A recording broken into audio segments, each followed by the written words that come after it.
Hello, everybody. We're delighted to be here today with Stuart Scott. We'd very much like to welcome him. He's coming to us from the Hawaiian Islands. Stuart is a long time now environmentalist and climate activist. He is the person who started outreach for the scientists' warnings, did an enormous amount of work with them. He introduced Greta Thunberg into the COP process and the UN, and then has more recently launched a new venture, facingfuture.earth.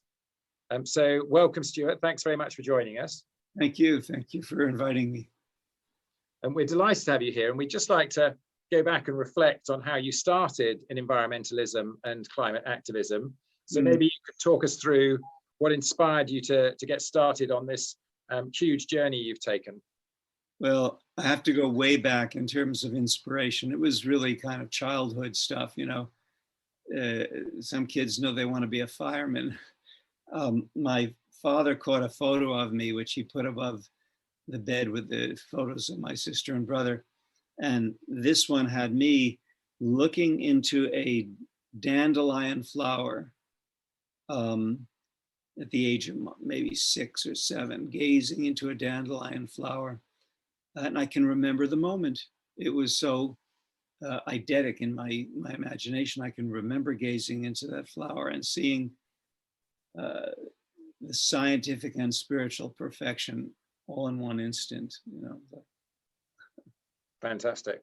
That's the beginning of my environmentalism. Seriously, I've been looking for ways to make a difference, to make everyone appreciate nature more. And then as an adult, realizing how incredibly important it is, because we are trashing the earth through our not seeing it, through our not taking it seriously as a being. Well, and that's that first start. You then went, I think, into a career in finance. Yeah. Well, at what point did you feel that should come to an end and you should go full-time onto your environmentalism?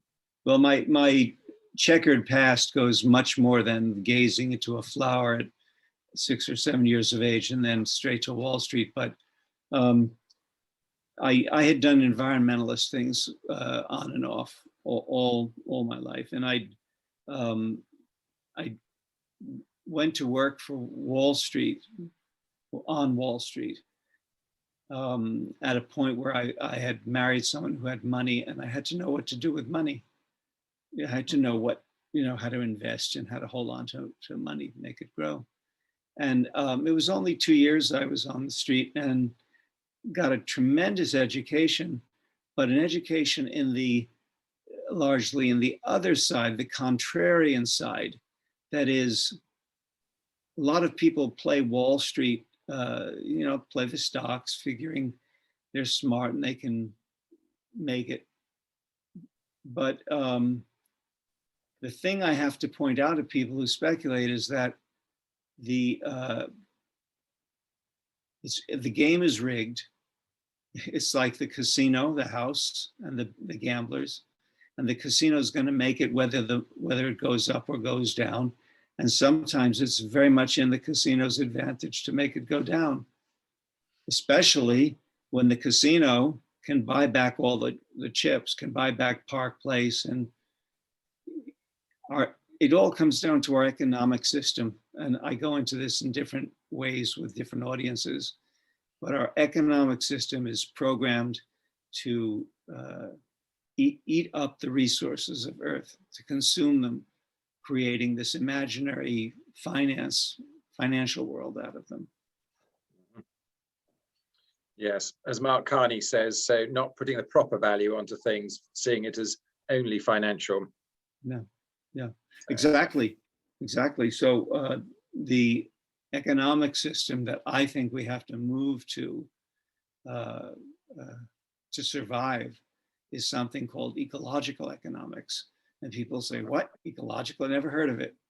And sure, you never heard of it because the economic system we have in place in all of the business schools, 99.9% of the business schools teach one economic model, and that's neoclassical growth economics. Yes. The other economics are relegated to other departments. Like if you want to teach ecological economics, you have to teach it in, let's them teach it in sustainability. So MBAs are not taking reinforcer courses in an economic system which preserves and promotes the interests of the planet. They're taking their MBA from a university that believes it's okay to eat up all the resources as fast as possible. And you wonder why we're tanking. Yeah.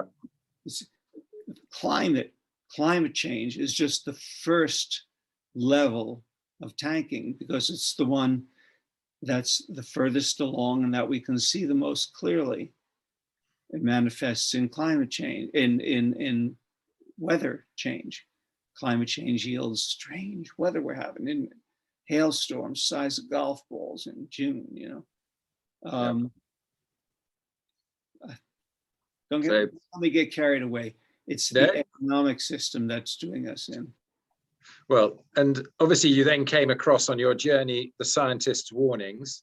So maybe you could, as we are Scientists Warning Europe, so effectively the custodians now of outreach for the scientists' warnings in Europe, it'd be great for us to hear how you came across them, what you thought when you did, and how that inspired you to maybe a different course or further action. You've asked several questions there, so I may have to ask you to repeat it. Of course. So compound. Maybe, okay, so how I discovered scientists' warning. Yes. Well, one moment. Certainly, take your time. My meds make me incredibly thirsty.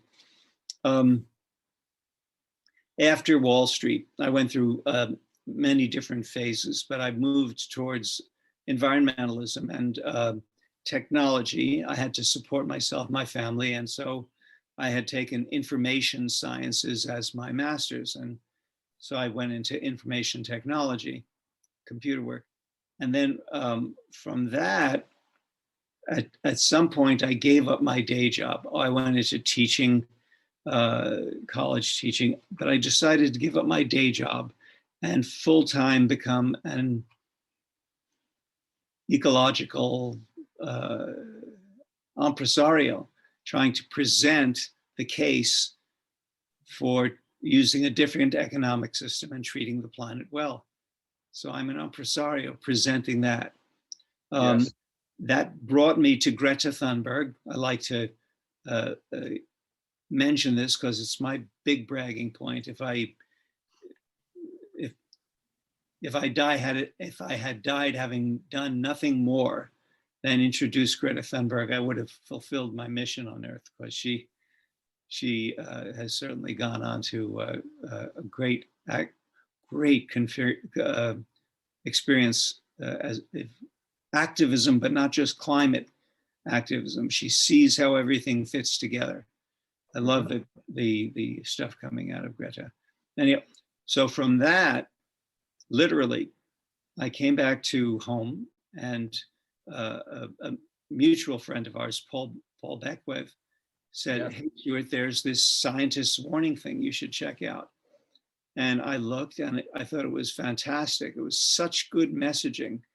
I mean, I'm into messaging strategy, and how do you get a message to be loud, especially something about environmentalism, where people naturally say, "Oh, you know," how do you get the messaging there to be loud? So here I had found a group whose messaging I thought was excellent. So I approached them by email, just went on down there by email. Sure. And I told them, after looking at their website, which was scarce or sparse, I told them that they were missing something, and they said, "What?" They is Bill Ripple. Bill Ripple is really the inspiration of the scientists' warning movement. Yes. And he said, "What are we missing?" And I said, "You're missing, well, you've got the scientists, and you've got the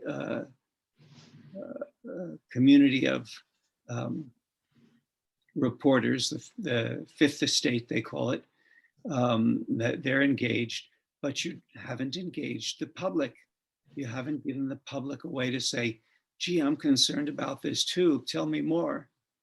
And so I asked Bill Ripple to allow me to take that part on. And so he and his steering committee asked me to show them what I had in mind, which I did. I showed it to them. And of course, not knowing what it would be, just showed them the basics. And they said, okay, go for it. And so I started scientistswarning.tv and scientistswarning.earth. But then because I had a very severe encounter with chemotherapy for the cancer that I've got, I decided to give it to someone else. So I gave the Scientist Warning branding to a group that had joined me. I'm very, very happy that you picked up the mantle and that Scientist Warning is continuing to work with that group because they have a very strong aegis. So many of the scientists on Earth who we trust, society trusts, Yes. have the same thing. And yet we're still not heeding it. I'd certainly say thank you for the compliment for the work we're doing at Scientist Warning Europe. So thank you for that. And we're trying hard. We've run quite a few events and done quite a lot of online stuff following to some extent on some of the things you've done. You've done more. I'd like to just go maybe to the latest of the three warnings. I know that there's others that have been connected to it, but so the world scientists warning of a climate emergency. The scientists there put the stresses on the planet into 6 different areas. So, and just for those that are listening, so nature, food, short-lived pollutants, population, energy, and sustainable economy. I mean, if you were looking at those and trying to put them into some sort of priority order, what would the order be, or which ones would you select as your most important 1 or 2, and how would you be dealing with them? Let me take a look. I think I have that diagram. I'm trying to think where I'd find it. Well, we'll find it later and edit it in as an overlay. Okay. Those 6 areas. Repeat the 6 areas slowly. Sure. So the 6 areas, so nature, food, short-lived pollutants, population, energy, and the last one's just stated as economy, but it clearly means sustainable economy. Yeah. But those 6 areas, where would you find the most important areas to focus on? Well, I've already said that, but I'll modify my answer. I'll mute it a bit. The most important area is that we change our economic system. That changes everything. If you could move from an economic system whose sole measure of merit is money, move to a system where the longevity of the resource base is considered, the health of the inhabitants, animal and human, are benefited or at least not terminated, not for sure. Those are the important elements. But that being said, we darn well better pay attention to food. We have a locomotive coming at us. I've got slides. If my hands worked well, I would have put together some of my slides for you. Remind me afterwards. I've got slides of northern Germany and Scandinavia when they had a drought several winters ago. I think this was 2018, the same year that I met Greta Thunberg and her father. And this drought, it did away with 40% of the grain harvest and large numbers of the potato harvest. And these in Germany and these Scandinavian nations, these are the staples. So we are looking at climate change, enough climate change dialed in to do that. And the only question is, how often will it do that? And with what increasing frequency will it do that? That being sufficient drought to kill a crop that's a staple to humanity. Yeah. So it's coming at us and we can't see it because there's still food on the shelves. I hate to be a harbinger of doom. No, don't worry. There's a reason why they're called scientist warnings. So I think you're allowed to be a harbinger of doom in that context. Well, it's not a harbinger of doom as much as it's a harbinger of it's a call to action. It's a call to action, but if you see a train coming, what would that be called? Bearing straight down on you. You're a harbinger of, or not a harbinger, you're an alarm. Who calls the alarm? You're station master. Raise the alarm, I guess. Yeah. Yeah, you're Paul Revere. You're the lookout. That's my job. My job is Paul Revere. I got to be on the lookout for what's coming at us and warn us as early as possible. Of course, if you're still only warning people, then you got them going, oh, I'll worry about it tomorrow. Yeah, well, I think we've got that problem, certainly. And that probably is a good moment to move on to your latest project, Facing Future Earth. So in continuing raising the warning and looking forward to what may be coming, what are you trying to achieve with your new project?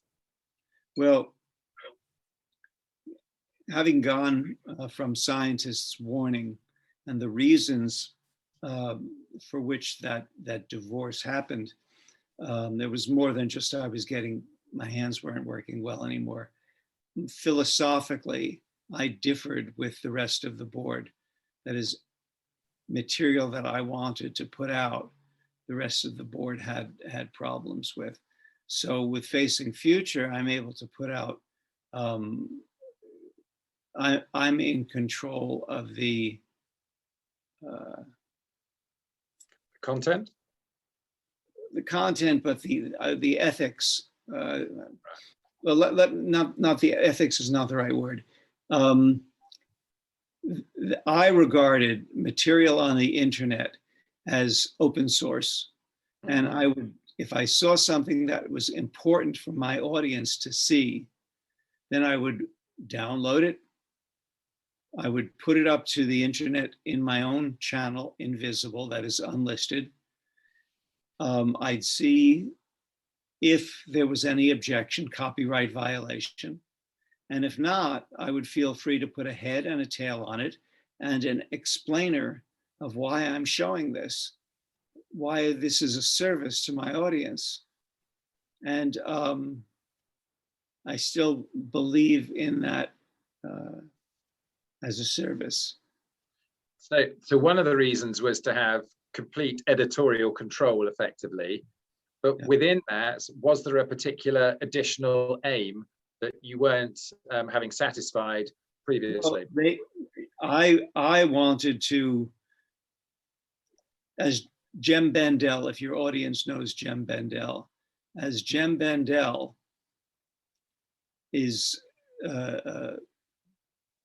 asserts, as he is asserting, we need to consider, we at least need to be talking about the possibility that we are already in an ecological nosedive, and that the crash of human population is already unavoidable, and perhaps worse, perhaps the extinction of humanity. Now, these are things that society certainly doesn't want to talk about. And I wanted to be able to post videos that talk about them, because I believe that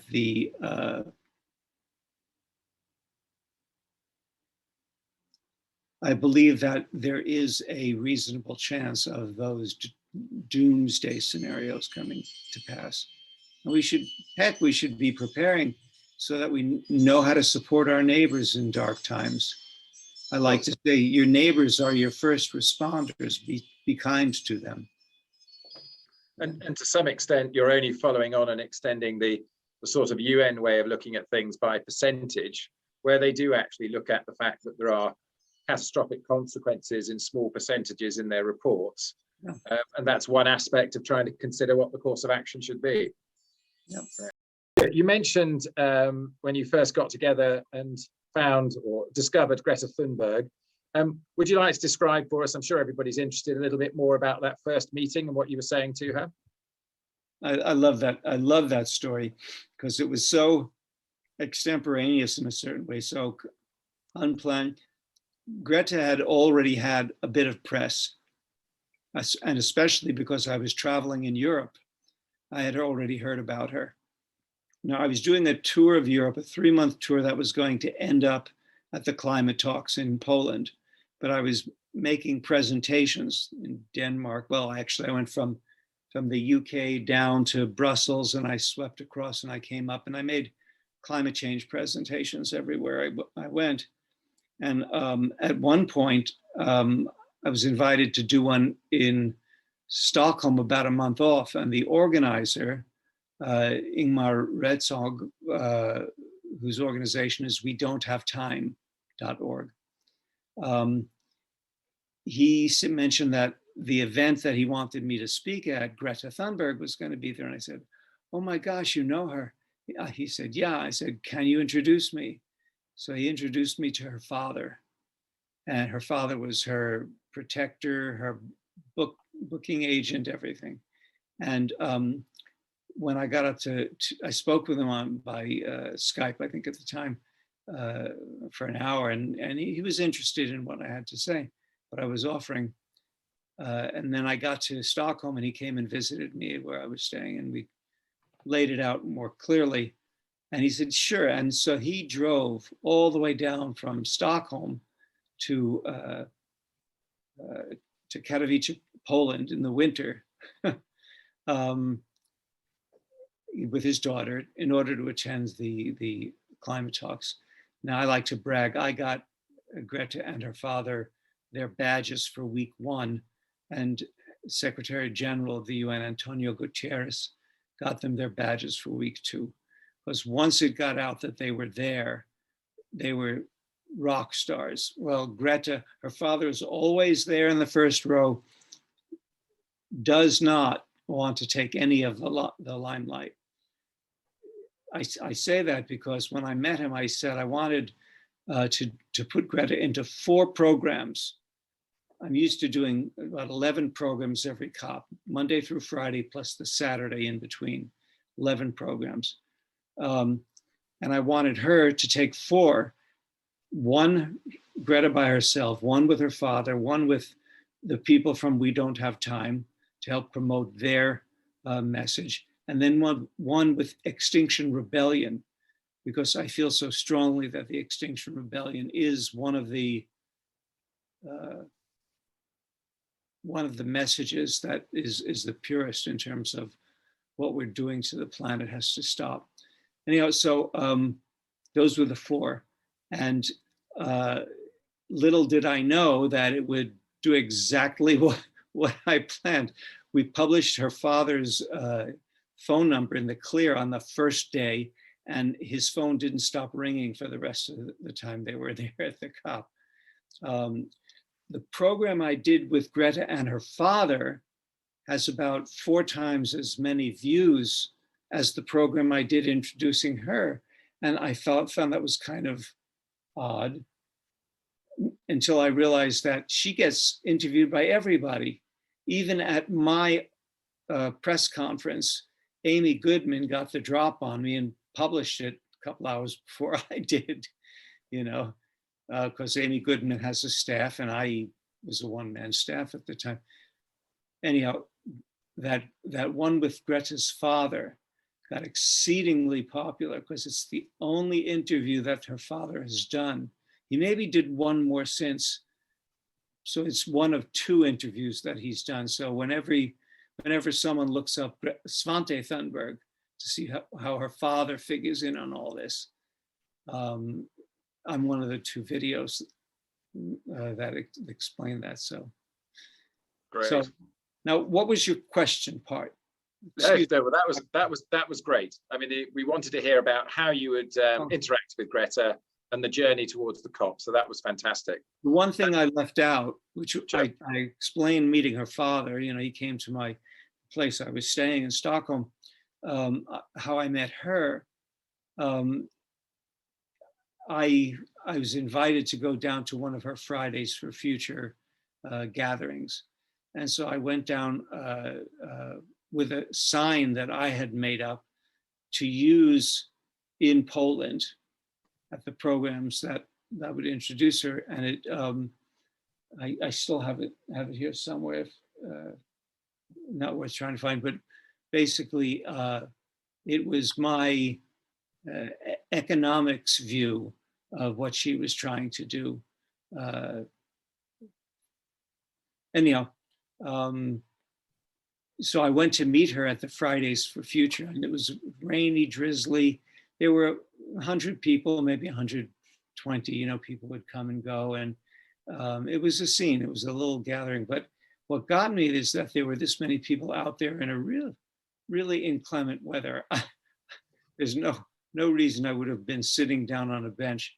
And somebody snapped a few pictures of me talking to Greta. And talking to Greta at that time was an experience, because she was so shy. She was such a shy girl. How do I explain? You'd talk to her, ask her something directly, and she'd answer it. And there was no repartee of asking you. It was just like she was there and she was comfortable being there. And if you had a question you wanted to ask, fine, but she didn't feel she had a, you know, like social norms are, you ask a question back, you be sociable. She just was comfortable sitting there. Very, very remarkable person. Terrific. Well, she's obviously done a lot to try and move some of the global leaders forward.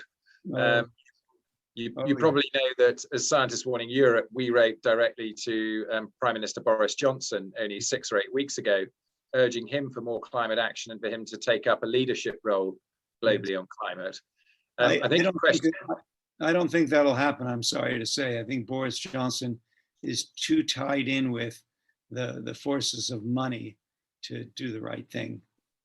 Well, maybe that's in a sense a narrow answer to our next question, which is, if we are going to get the global leaders to do what we really need them to do, which you've been asking for, the Scientist Warnings have, Professor Hansen in a recent letter as well to Boris Johnson and ourselves. What do you think are the triggers? What do you think are the methods we need to take to get these major and important leaders to take the action we need? And I think we're really focused on the G7 leaders in terms of the most important.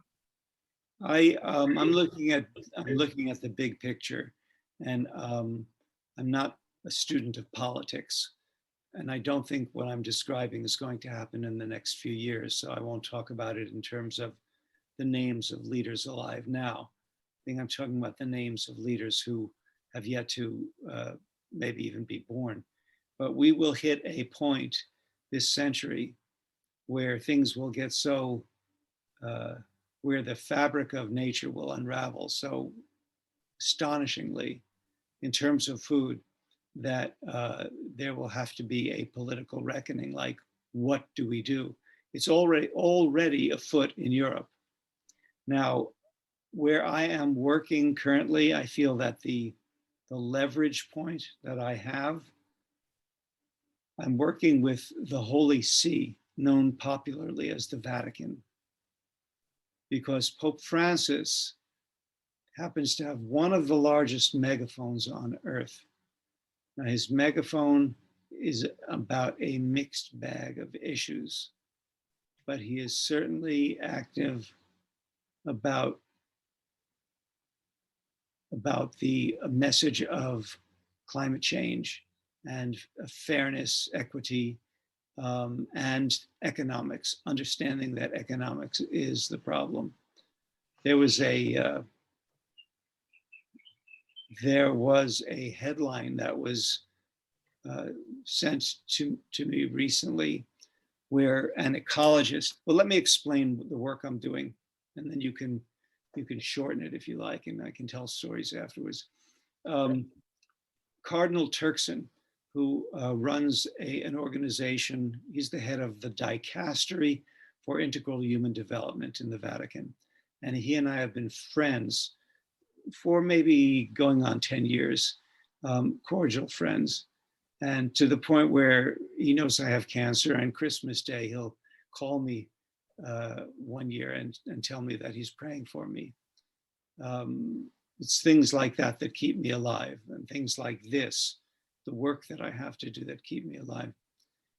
So he asked if I could place an intern in his office, an intern who is well-versed, who's schooled in ecological economics. And so I said, yeah, give me a few days and I'll try to find a candidate. And I put a call out to the International Society for Ecological Economics. And the first person who answered was, right on, tight fit. Had all the experience we needed. So he now has an office that he shares with two other, shall we say, academics in this office of the Dicastery for Integral Human Development. And he's in charge of the economics aspect. Now, Cardinal Turkson is onto it. He understands that ecological economics is a solution, that if we moved to that, that we would be in much better standing. Okay, so the question is, how do we move to that?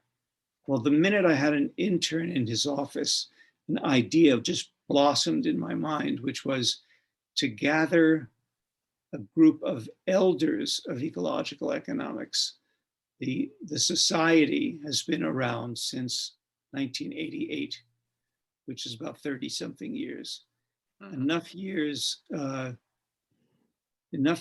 say we're a school. We've developed a persona, an ethos. So how do we put those together for the Vatican? So I called upon the elders of the School of Ecological Economics, even though it has never defined itself as a school. I'm calling it a school.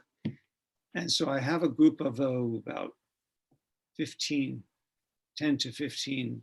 The population changes from week to week as we have our meetings. It's not static. And we discuss the issues that the issues that Nick, our intern, comes up with in the Vatican, but also things that we come up with that we think that they might be interested in. So we've got this conduit, Nick Fitzpatrick, bringing the wisdom of the elders to the Holy See. And it's like, whoa, what potential that offers.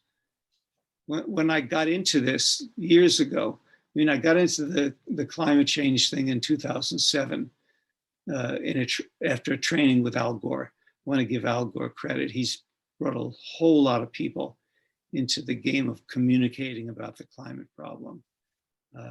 Let me take my hat off. Where's my hat?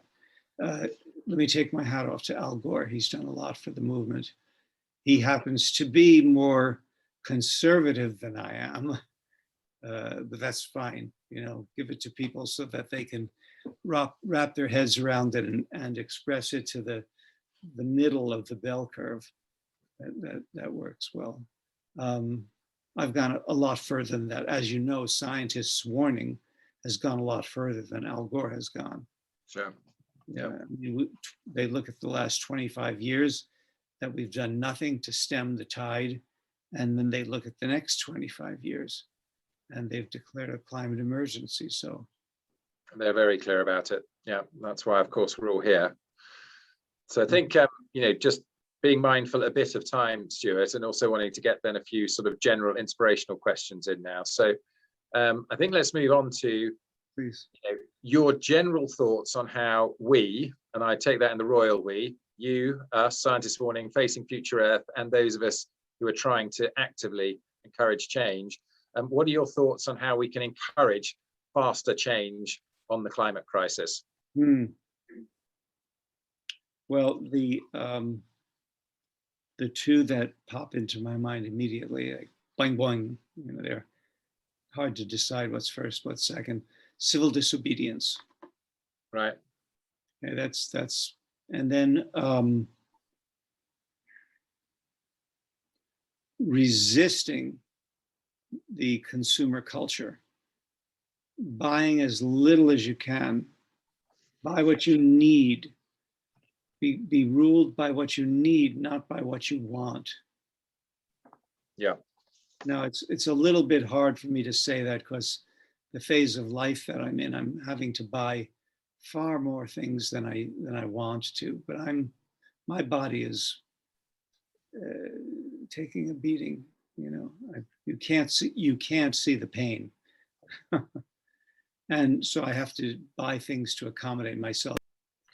Well, we're all feeling for you and praying for you on that. So you do the best you can to keep strong and keep up the work. Yeah, no, and the thing is now, perhaps I'm putting out an ad. The work has to come to me. I desperately want to give interviews and do an online presentation. Actually, take a slide set, the most recent one that I gave, updated it just a couple of years, and be able to give it again across Europe. Right, great. Well, let's just, in terms of moving on from that and keeping in the same thought, but probably with the last question then, is for all those of us that are climate active all over the world, whether they're climate activists or they're climate active, but what are your words of inspiration and motivation for all of us to keep us going? Stay the course. Stay the course. Even though there's a temptation to feel like the opposition, what we have to change, is so big and we're so small, even though there's constantly that temptation, the goal that we're seeking to achieve is also subject to the rules of exponential growth. That is, for every one of us who understands the problem and brings a couple more people on board, you're getting exponential growth. And exponential growth of the willingness to solve the problem in real terms, exponential growth of that population who's willing to stop buying at Amazon, to stop flying. For every person who's willing to voluntarily stop the consumption of high carbon footprint things, foods and trips, and we will multiply. Well, there'll be more and more of us, and it'll be exponential. People will understand why. And as climate change goes exponential, there'll be more and more people wanting to put it right. People of all ages. The young people are our hope, because they're the ones who are going to say, by golly, I'm 18, I vote, and I want to see a green candidate out there, so. Brilliant. Stay the course. We'll try and get everybody to keep doing that. So thanks a lot, Stuart. You've certainly stayed the course. Your tenacity is extraordinary and inspirational, and always is.